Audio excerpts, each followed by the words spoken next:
കുറുവ സംഘത്തെ എങ്ങനെ നേരിടാമെന്ന് നോക്കാം. നെയ്ബേഴ്സിൻ്റെ നമ്പർ കളക്ട് ചെയ്തിട്ട് എല്ലാവരും കൂടിയിട്ട് ഒരു ഡിസിഷൻ എടുത്തിട്ട് നമുക്ക് രാത്രിയിൽ പെട്ടെന്ന് ആരുടെങ്കിലും വാതിലിന് തട്ടുന്നയോ എന്തെങ്കിലും സൗണ്ട് കേട്ടാൽ പെട്ടെന്ന് കോൾ ചെയ്യുന്ന സമയത്ത് എല്ലാവരും കൂട്ടി എത്താൻ പറ്റുകയാണെങ്കിൽ ഒന്നാമത്തെ മുൻകരുതൽ അതാണ്.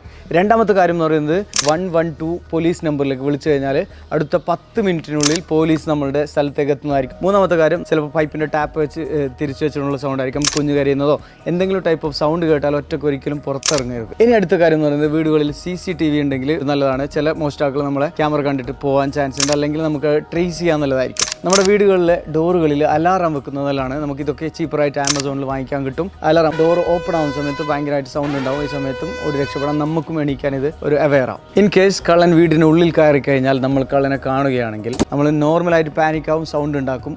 പറ്റുവാണെങ്കിൽ സൗണ്ട് ഉണ്ടാക്കാതിരിക്കുക. നമ്മൾ കിടന്ന സമയത്താണ് നമ്മൾ കാണുന്നതെങ്കിൽ ഉറങ്ങിയ പോലെ തന്നെ നടിക്കുക. ഒച്ച വെച്ച് കഴിഞ്ഞാൽ അവരുടെ ടീം മൊത്തത്തിൽ നമ്മളെ ആക്രമിക്കാൻ ചാൻസ് ഉണ്ട്.